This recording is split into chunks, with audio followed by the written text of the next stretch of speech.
Hello dear students. आज हम पढ़ेंगे बायोडाइवर्सिटी एंड कंजर्वेशन में loss of biodiversity and causes part second. Biodiversity loss causes. Biodiversity loss causes की causes ये हैं: habitat loss and fragmentation, over exploitation, invasion of alien species and coextinction. Habitat loss and fragmentation में हम लोग इससे previous में पढ़ चुके हैं।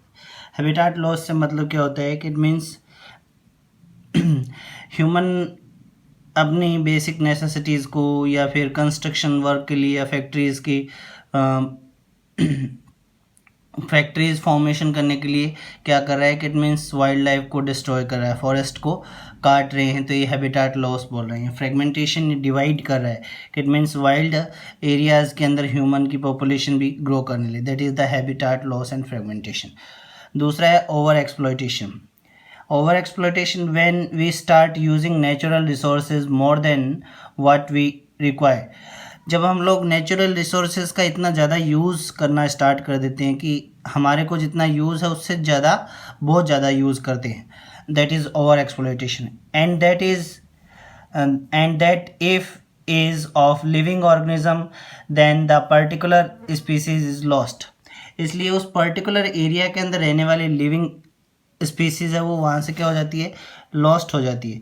सो because of this over exploitation, इस बहुत ज़्यादा यूज़ की वजह से, in last few 100 years there are some species which have been lost or which are now extinct।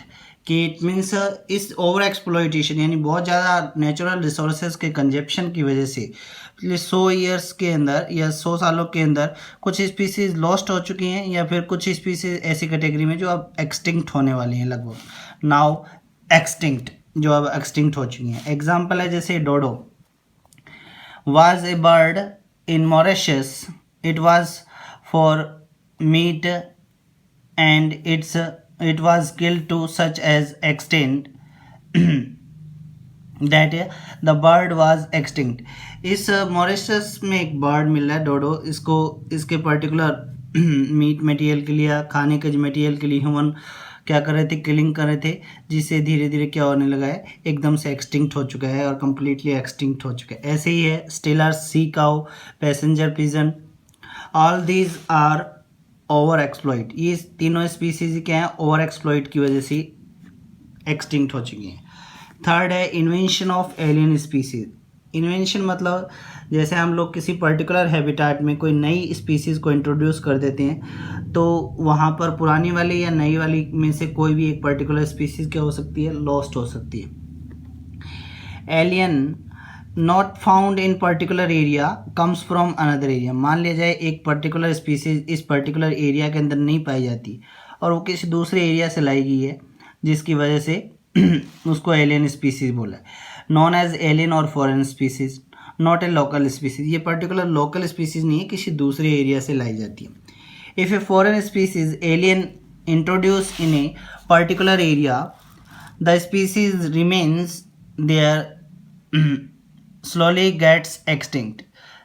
जो स्पीसीज यहाँ पर रह रही है, किसी एक तो नई स्पीसीज लाई गई है और एक पहले से उस एरिया के अंदर रह रही, वो धीरे धीरे क्या होने लग जाती है, एक्सटिंक्ट होने लग जाती है। Alien species grow reproduce fastly and the local species gate extinct. Alien species के इंट्रोडक्शन की वजह से वो स्पीसीज वहाँ पे रिप्रोड्यूस करती है, ग्रोथ करती है और बहुत तेज़ी से अपनी पॉपुलेशन को बढ़ाती है, जिससे लोकल स्पीसीज क्या हो जाती है, एक्सटिंक्ट हो जाती है। रीजन्स, इसके क्या रीज़न है एक्सटिंक्ट होने के? In the new environment for the alien species, no natural killer for the particular or no natural pathogen for the alien species।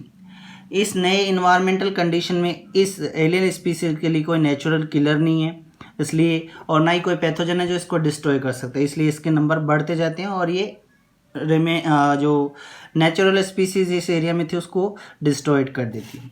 So the alien species is going to uncontrolled manner. इस वजह से ये alien species बहुत ही uncontrolled manner में growth करती है।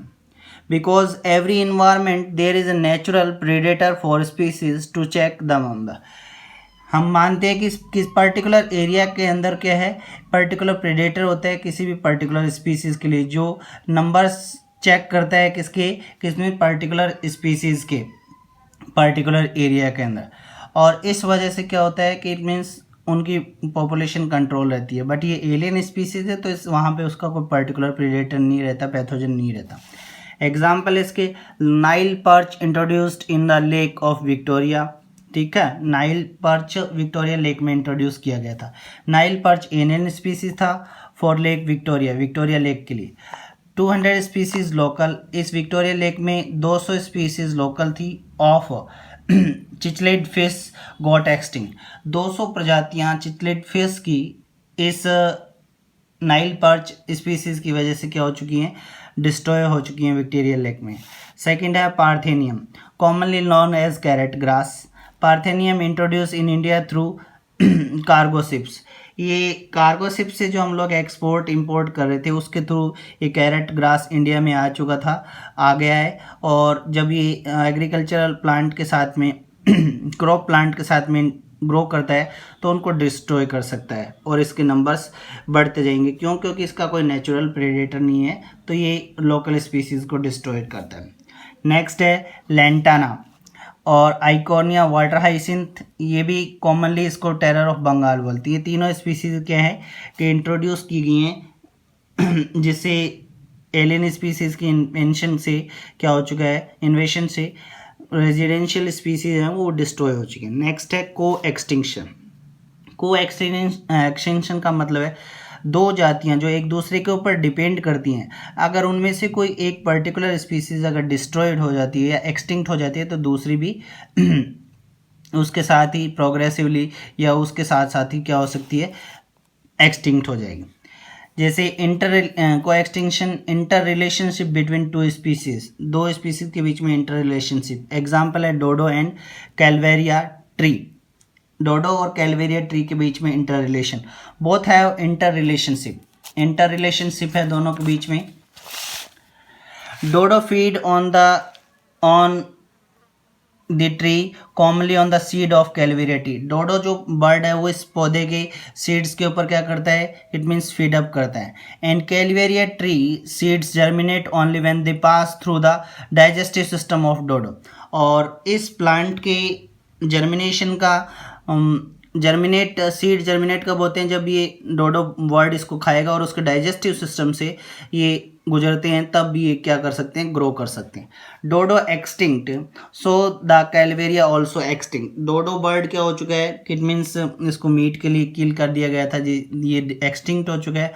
और डोडो बर्ड एक्सटिंक्ट होने की वजह से क्या हो चुका है, कैलवेरिया ट्री भी एक्सटिंक्ट हो चुका है। Because of both depends on each other have inter relationship with each other. Because ये दोनों एक दूसरे के ऊपर डिपेंड करते हैं और इसी वजह से इंटर रिलेशनशिप भी क्या है, इट मीन्स दोनों के इंटर रिलेशनशिप है। तो एक डिस्ट्रॉय होगी या एक्सटिंक्ट होगी तो दूसरी उसके साथ ही नेचुरली एक्सटिंक्ट हो जाती है। वैसे ही है एक और एग्जांपल है fig, hypanthodium and Blastophaga insect. ये हम लोग पहले भी पढ़ चुके हैं, have inter relationship. Blastophaga lay their eggs on the hypanthodium and hypanthodium pollinated bye Blastophaga. यानी हाइपेंथोडियम प्लांट है वो पॉलिनेटेड होता है ब्लास्टोफेगा से और ब्लास्टोफेगा को उसके साथ उस प्लांट पर, हाइपेंथोडियम प्लांट पर एग ले करने के लिए स्पेस मिलता है। अगर एक स्पीसीज डिस्ट्रॉय हो जाएगी तो दूसरी भी इसके साथ में एक्सटिंक्ट हो चुकी है। नेक्स्ट है इसी का example yucca flower and yucca moth produced yucca sella, pronuba yucca sella, ये यक्का मोथ का नेम है। यक्का फ्लोर और यक्का मोथ ये भी एक दूसरे से इंटर रिलेशनशिप रखते हैं, अगर एक एक्सटिंक्ट हो गया तो दूसरा एक्सटिंक्ट हो जाएगा। ये आज का हमारा टॉपिक है जिसमें बायोडाइवर्सिटी एंड कॉजेज में पार्ट सेकंड में हम लॉस पढ़ रहे हैं, fragmentation, over exploitation, invention of alien species and को एक्सटिंक्शन। ये कुछ स्पेसिफिक रीज़न हैं जिनकी वजह से बायोडाइवर्सिटी का लॉस हो रहा है। ओवर एक्सप्लॉइटेशन बहुत ज़्यादा consumption, invention of alien species के नए स्पीसीज का इंट्रोडक्शन करना, ठीक है। को एक्सटिंक्शन, अगर एक स्पीसीज क्या हो रही है इट मीन्स एक्सटिंक्ट हो गई है तो दूसरी उसके साथ ही क्या हो जाती है, एक्सटिंक्ट हो जाती है। ये कुछ स्पेसिफिक कॉजेज हैं जिनकी वजह से बायोडाइवर्सिटी का लॉस हो रहा है। ये आज का हमारा टॉपिक है। Thank you.